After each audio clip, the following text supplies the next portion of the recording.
ሰላም ቤተሰብ እንዴት አላችሁ? ይህ የአማርኛ ቋንቋና የእንግሊዝኛ ቋንቋ በቀላሉ የምትማሩበት የዩቲዩብ ቻናል ነው። ቻናሉን ሰብስክራይብ ያላደረጋችሁ ሰብስክራይብ በማድረግ ጀምሮ ዛሬ ደግሞ የማሳያችሁ ቃላት ምስረታ ነው የሚሆነው። ቃላት የምንመሰርተው በመጀመሪያ የፊደላቱን ቅርጽና ድምጻቸውን መለየት ስንችል ነው። ስለዚህ በጣም ብዙ ክፍል ቪዲዮዎችን አስቀምጬላችኋለሁ። ፊደላቱን ከመጀመሪያዋ ከሀ ጀምሮ እስከ መጨረሻ እስከ በ ድረስ ያሉትን ፊደላት እያንዳንዳቸውን ሰባት ቤት አላቸው። እነሱን አስቀምጬላችኋለሁ ማለት ነው። ስለዚህ በመጀመሪያ እነሱን መለየት ይኖርባችኋል። እንግዲህ አማርኛን አቀላጥፎ ለመጻፍም ሆነ ለማንበብ ግዴታ ቃላት ደግሞ መመስረት መልመድ ይኖርብናል ማለት ነው። ለመጻፍ ፊደላቱን አገጣጥመን ቃላቶችን መመስረት ይጠበቅብናል ማለት ነው። ስለዚህ ዛሬ ቃላት ምስረታ በሰ ቤት እናያለን። በሀ ቤት ቃላት መስርተናል። በለ በመ በሰና በረ መስርተን ነበር ማለት ነው በባለፈው ክፍላት ቪዲዮ ማለት ነው። ዛሬ ደግሞ በሰ ሳቱ ሰብ እንላት ማለት ነው። በሷ ቃላት እንመሰርታለን።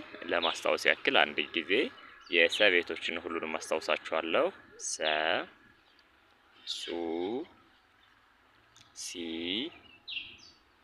ሳ ሴ ስ ሶ እነዚህ እንግዲህ ሰባቱም የሰ ቤቶች እነዚህ ናቸው። ሰ እንግዲህ ከሶስት ቋሚና ከአንድ አግዳሚ ነው የምትጻፈው ማለት ሰ ሲባል ሊመጣላችሁ የሚገባ ቅርጽ ይሄ ነው። በንድ እንጽፍና ከላዩ ላይ ነው የምንቀጥልባት ማለት ነው። ሰ ወይም ደግሞ በድምጽ ስ እንልና በነገራችን ላይ ከአ እስከ ኦ ድረስ ያሉት የአማርኛ ፊደላቶቹ አናባቢ ናቸው።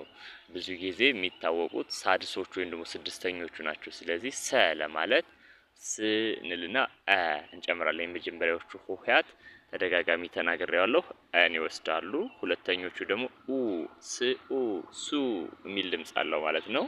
ሶስተኛዎቹ ደግሞ ኢ የሚል ድምጽ ነው የሚወስዱ። ያ ማለት ስ ኢ ሲ።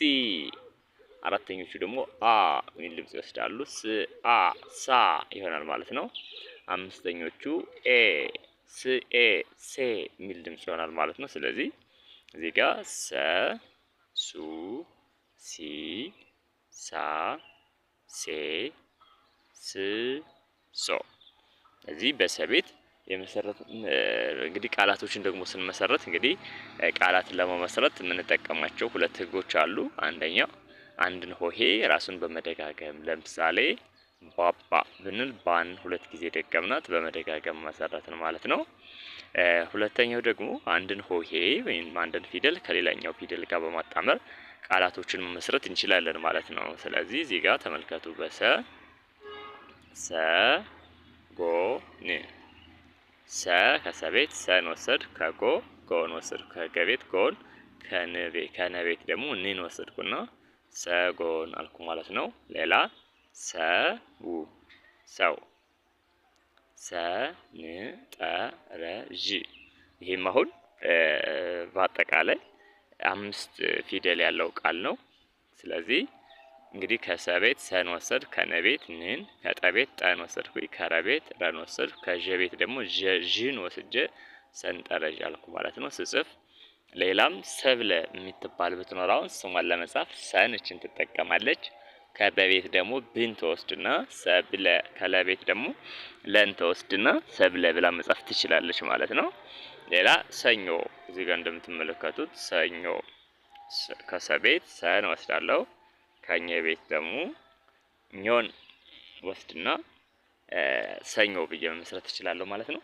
እነዚህ በሰቤት የመሰረትኳቸው ቃላቶች ናቸው። በሱ ደግሞ እዚህ ጋር ሱፍ ሱን ወሰድኩኝ ከፈቤት ደግሞ ፍን ወሰድኩና ሱፍ አልኩት ማለት ነው። ሱሪ ከረቤት ሪን ወስጄ ሱሪ ሱማሌ ሱማሌ እንግዲህ ሱ ከመቤት ማን ወሰድኩ ሌን ወሰድኩ ከለቤት ደግሞ ሱማሌ ሱስ። ስለዚህ እነዚህ በሱ የመሰረትኳቸው ቃላቶች ናቸው ማለት ነው። በሲ ደግሞ ይሄው ሲና ማለት እችላለሁ። ሲና ከሰቤት ሰን ከነቤት ናን ወስጄ ሲና አልኩ ማለት ነው። ሲጳራ ሲጳራ እንግዲህ ከሰቤት ሲን ወሰድኩ ከጰ ቤት ደግሞ እንግዲህ የጰ ዝርያዎች ነዛሪ የሚባል ድምጽ አፈጣጠር መካነ ፍጥረት ያላቸው ናቸው። ጰ ጱ ጲ ጳ ጴ ጵ ጶ ከሌሎቹ ኃይል የምንጠቀምበት የአማርኛ ፊደል ነው። ይሄ ጰ ማለት ነው። ሲጳራ ማለት እችላለሁ። ሲ ሌላ ማለት እችላለሁ ማለት ነው። ስለዚህ እነዚህ በሲ ነው። እናንተ ደግሞ የራሳችሁን እኔ ያልጻፍኳቸውን ቃላቶች እናንተ ማስቀመጥ አለባችሁ ማለት ነው። በሳ ይኸው ሳፋ። እንግዲህ ሳን ወሰድኩ ከፈ ቤት ፋን ወስጄ ሳፋ ሳራ ማለት እችላለሁ። ሳሙና ሳሙና። ሳልስ ሳልስ። ሌላ መጨመር ሳምንት ማለት እችላለሁ። ስለዚህ እነዚህ በሰ ቤት የመሰረትኳቸው ቃላቶች በሳ ማለት ነው። በሴ ደግሞ ይኸው ሴት ሴት ማለት እችላለሁ። ሴራ ሴራ። ሴንተር ማለት እችላለሁ። ሴሰኛ ስድብ ነው፣ ይሄ አይባልም፣ ግን ያው ቃል ስለሆነ እዚህ ጋር መጣሁት ማለት ነው። እነዚህ በሴ የመሰረትኳቸው ቃላቶች ማለት ነው። በስ ደግሞ ይሄው ስስ ማለት እችላለሁ። ይሄ በመደጋገም ያልኳችሁ ማለት ነው። አንዱን ከአንዱ በመደጋገም ስስት ስስት። ስራ ስራ። ስር ስር። በሶ ይሄው ሶፋ ሶስት ሶማሌ ሶል። እዚህ እንግዲህ ከሰ እስከ ሶ ድረስ ባሉት የአማርኛ ፊደላት የመሰረትኳቸው ቃላቶች ናቸው ማለት ነው። በቀጣይ ክፍል ቪዲዮ ደግሞ በሸ ቤት ቃላት የምንመሰረት ይሆናል። ቻናሉን ሰብስክራይብ ያላደረጋችሁ በየቀኑም ደርሳችሁ ጽፋቸው በየቀኑ አፕሎድ ማድረጋቸው ቪዲዮዎች እንዲደርሷችሁ ቻናሉን ሰብስክራይብ በማድረግ ቤተሰብ ሁኑ። ቪዲዮ ከተመቻችሁ ላይክ አድርጉ። እንድሰራላችሁ የምትፈልጉት ክፍልም ካለ ኮሜንት ቦታ ላይ ያስቀምጡልኝ። ከዚህ በተጨማሪ በኦንላይን መማር የምትፈልጉ ደግሞ እንግዲህ በምትፈልጉት የሶሻል ሚዲያ አማራጭ በዋትስአፕ፣ በጉግል፣ በቴሌግራም፣ በጉግል ሚት ማለት ነው ትምህርቱን እየሰጠን ነው የምንገኘው። ከታች በተቀመጠው የስልክ አድራሻ ኮንታክት አድርጉን። በቀላሉ ቋንቋውን በአጭር ጊዜ ውስጥ ማንበብና መጻፍ ትችላላችሁ ማለት ነው።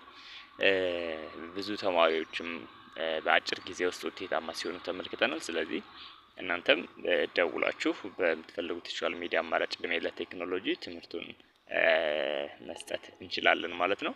ከታች ባስቀመጥኩት የስልክ አድራሻ ደውላችሁ ኮንታክት ማድረግ ትችላላችሁ።